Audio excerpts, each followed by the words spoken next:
Okay, so the world and his wife, or however I put it, AI front and center. Everyone's talking about it, um, but I guess there's potentially a bit of disappointment in that a lot of the projects aren't delivering as expected. Limited success and sort of just lack of impact for the enterprise. Is that a fair sort of summary of the situation, or yeah, how do you see the AI promise versus the reality, I guess, for Mhm. Yeah. The way that I kind of look at it, and I kind of, glance back at, the dot-com boom, and all the changes that kind of happened and how quickly things came in. I would say where we are in AI, it's very early days. We still have a lot of efficiencies to gain. We still have a lot of things to figure out. There's really no AI experts out there or people that, know everything about it because things are changing so quickly.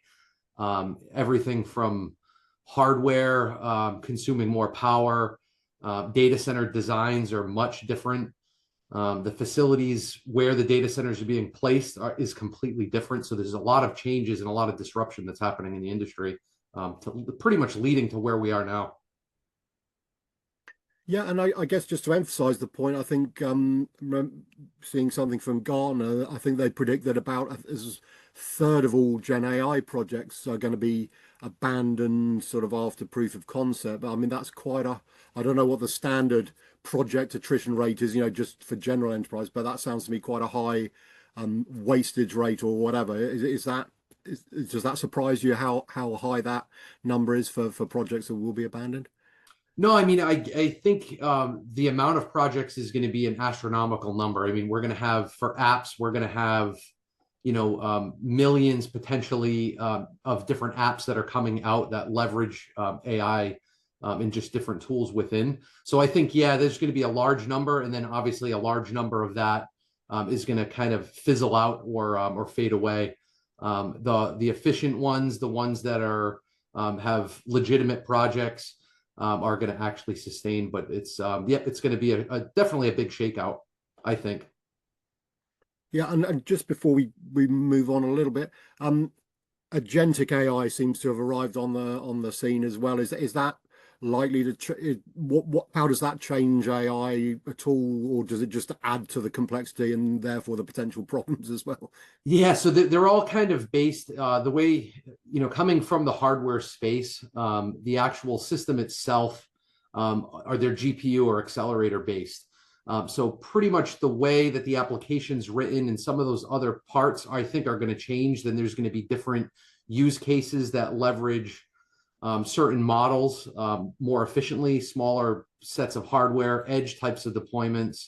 But looking at it with my lens from a hardware perspective, you're going to gain efficiencies over time. Chips are going to get more efficient, and they're going to be designed slightly different to accommodate more efficient cooling and other components. But the actual applications are going to change dramatically. We're going to see tons of applications changing in. MCP is another big one. Some of these automations are going to get tied to AI, and you're actually going to have functional agents. There's going to be a lot of iterations of the actual application side. But on the back side of it, it's all going to fall back into those problems that we mentioned before, just different water waste, the cooling capacity in a data center, all that is, regardless, it's going to amplify all of those problems anyway, and going to, change some of the delivery on that. Okay, and in terms of some of the potential reasons why the projects aren't delivering, or people are certainly sort of disappointed them, I'm thinking things like, I mean, is costs one? Do people just get their sums wrong, so they sort of think it's not going to be that expensive, and then by the time the project's sort of halfway through, they've spent rather more money than they pay? I mean, is that one of the issues? I bet it comes down to like over leveraging. So as far as getting a loan, getting money injected into the space, it's a race. So everybody's trying to do it. But not knowing and not having a book to read on exactly how to implement, how to deploy, and then coming up with all these challenges in just the overall cost to overcome some of these challenges is really new territory for people. So I think that's really where it's getting. Some people are going to be more efficient than others, but you're going to have exactly that shakeout from all of the problem, because it's a large problem. It's not a small one. A data center in let's say it's an AI deployment, 1,000 cabinet deployment. Something like that is going to cost a fortune just to build a data center to sustain 1,000 cabinets with these AI builds than a traditional data center with 1,000 cabinets at 3 kilowatts per rack. You're talking 10 times that. You're talking 30, 50, even 100 kilowatts per rack, depending on the type of design that they have. So it could be a significant impact. Yeah, and I guess related to the potential sort of, I won't say out of control, but unexpected cost, high level of cost, is the fact that there's maybe not sufficient understanding of all that necessary infrastructure, whether it's upgrades or even, as you say, building a greenfield site. If you're lucky, I suppose, lucky enough to have a blank piece of paper, but Mm. yeah, people just don't understand what's required to support the AI. Is that fair to say? Yep, that's true. I would say that the servers are growing faster than the data center can sustain. When a traditional data center would take 2 years to get up and implemented, so that would be like a co-location building out a prefabricated data center, basically a brick, one level type of data center. It would be about 2 years from start to finish in the greenfield. With an AI, if you were to build an AI data center, it's changing so rapidly that 2 years is way too long. The technology that you're going to need to be building for in 2 years is going to be much different than what it is today. So a lot of the data centers, a lot of the facilities are implementing liquid cooling, which is basically the new it's an application that you're going to put inside of servers. Immersion, it could be direct to chip, rear door cooling, any of those different technologies. Now they have to be right down to either the cage level or to the rack level, depending on the implementation. A lot of the governance and a lot of the requirements aren't being fully communicated to the data center builders, or they haven't in the last 2 years. So it gets really complicated and really expensive to fit that in later along down the line. And I'm also wondering, I mean, I think it's fair to say that in terms of data center history, this is quite a sort of significant period of disruption, upheaval, whatever. So is it also the case that maybe organizations don't fully explain to the staff, the employees, what's going on? This sort of, I guess, come under the heading of change management. I mean, how important is it to make sure that everyone understands, what's going on, why, and how they are going to be involved? I guess it's sort of people, processes, products type of thing. But is that something, do you think, is lacking at the moment? People are, everyone's heading to AI, but no one's really explained to a lot of the folks in their organization sort of why, how, and how it might impact them. Mm-hmm. Yeah, I agree. I think I think there needs to be guardrails set up. I think so. If you look at just taking intellectual property, if you're working on a project and you hop over to Chat GPT and ask it to solve a problem, paste in all your code, which would be intellectual property for the company. Setting up guardrails is very important. It's very key, where you could do something like that if you needed to, let's say, rewrite it to a new version or a new language, and do it really quickly. The tool is fantastic at doing things like that. But as far as setting it up, a corporation to actually set up those guardrails, set up a facility for people to do those types of deployments where the IP is protected, that information is just going to go out to to a public cloud somewhere. Having internal piece, or having just basically teaching people how to use it, when to use it, and then just approving it the right way. It does change pretty quickly. So as far as new updates, new applications now having AI functionality. The company has to stay on top of all these things because that could happen not only with Chat GPT, but with any other application that has a built-in feature. You have to be aware, make sure that the employees are aware of what it is that they're doing. But yeah, that's definitely a big concern nowadays. And also, I'm thinking, I believe I saw something either today or yesterday. The EU is certainly sort of legislating around AI. I mean, there is a lot of regulation either in existence or being talked about. Are people sort of worried or just uncertain about, you know, AI regulation? And you know, you mentioned obviously there the sort of intellectual property, but I mean, there's the sort of ethics of it, the bias. So Mhm. there's a lot of stuff to take on board. Is that something that people are struggling to get to grips with? Mhm. Yeah, it comes down to, yeah, you have ethics concerns, you have bias sometimes when you're asking it a question. I actually reference sometimes, leveraging these AI, you can get a very confident incorrect answer. So if you don't know enough about the topic, you could get very skewed in the wrong direction if you're asking for specific research. In 6 months ago, it was a much different answer than it is today. Now you can get a lot of references for a lot of the models. You can get a lot of things that can help do checks and balances. But again, it's more of an education piece for the user to actually have a tool instead of just allowing whatever comes in and copy and pasting into either your documentation, to your work. That could pose great challenges in actually all the data now. So where, if let's say you're creating a KB article or you're creating some reference material and you're using completely incorrect reference data that went into it, and then now you're going to publish it, and it's just going to be more bad data that gets stored, and that could be used again in another project. So you definitely have to pay attention to how it is, where the data is coming from. Is the data clean? Is the data relevant for the topic that you're using? And then training these models with that in mind is going to make it a very useful tool than a very harmful tool. And also, just flicking back to costs. I mean, I guess most of them, hopefully, folks understand, you know, what's involved. But I mean, are there sort of hidden costs, unexpected costs that as the project develops, they didn't realize, whether, whatever it is they're spending. So, yeah. How I mean, I guess it's difficult to manage if they're sort of hidden, but what are the things that people maybe haven't budgeted for or allowed for when it comes to a project?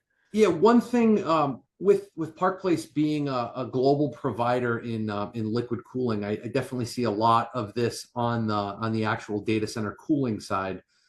Traditionally, we focused more in on the server itself, the racks, the cabinets, never on the facility. So what's interesting that we see for some of these hidden costs, more in the brownfield existing data center. IT gets budget now for let's say that they don't want to do a cloud version or the cloud service. They want to actually self-host because of data governance or whatever the case is. So they stand up a large deployment of an AI cluster. Let's say it's multiple systems, a few hundred different servers, all GPU based.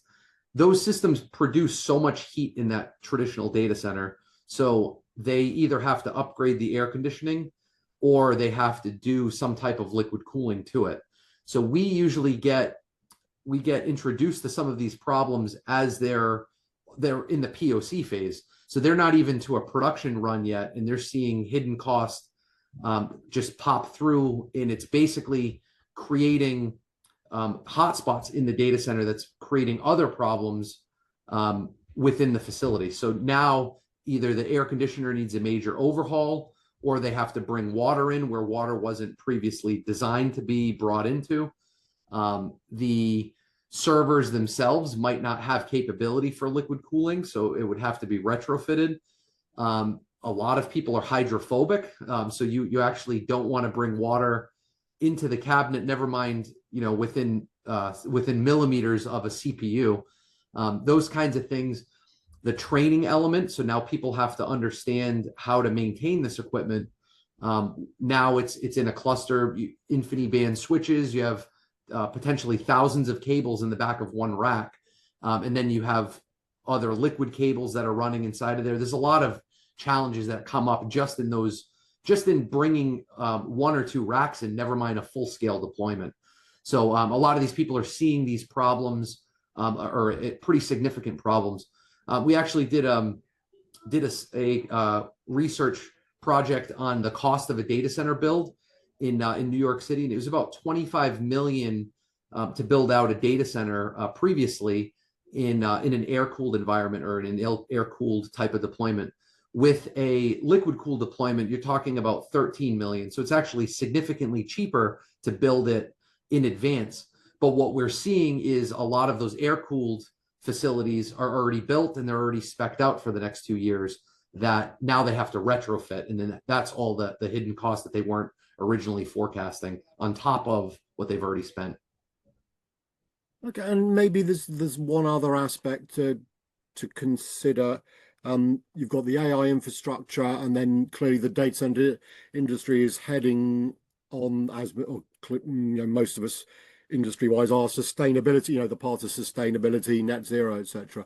And I guess on the face of it, sort of AI infrastructure and all the power it requires, water, etc., doesn't sound desperately sustainable, but clearly there are ways of ensuring that it is as sustainable as it can be. Just your thoughts, I suppose, as to how those, building out AI infrastructure and also trying to be sustainable, how possible is it to serve both those equally well, if you like? It is definitely a challenge. It's quite a difficult balance.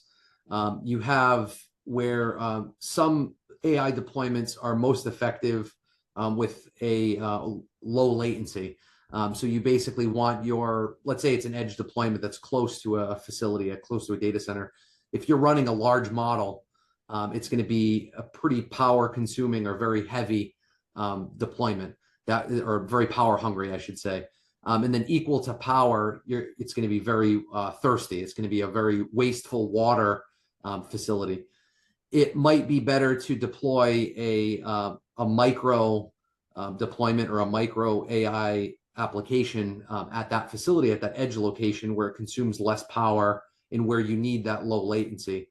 And then maybe structuring data centers in colder climates where you have a lot more free air cooling, you have a lot more efficient mechanisms for cooling. Because cooling essentially is one of the more costly items inside of a data center build. It's in some cases 40% of the cost that goes into a data center goes directly into cooling. So that efficiency number translates right into sustainability. The amount of water that gets wasted every query that goes through, if it's in a traditional, or we call them in the United States, the football cities, if you have a data center that's already in a heavy populated area that has very expensive power, that water gets pumped into, expanding that data center really, it becomes very difficult and not sustainable. So maybe repositioning those data centers to locations where power is more abundant, water is more abundant, and then you have the ability to cool it with very sustainable measures. That's a very good way of looking at it.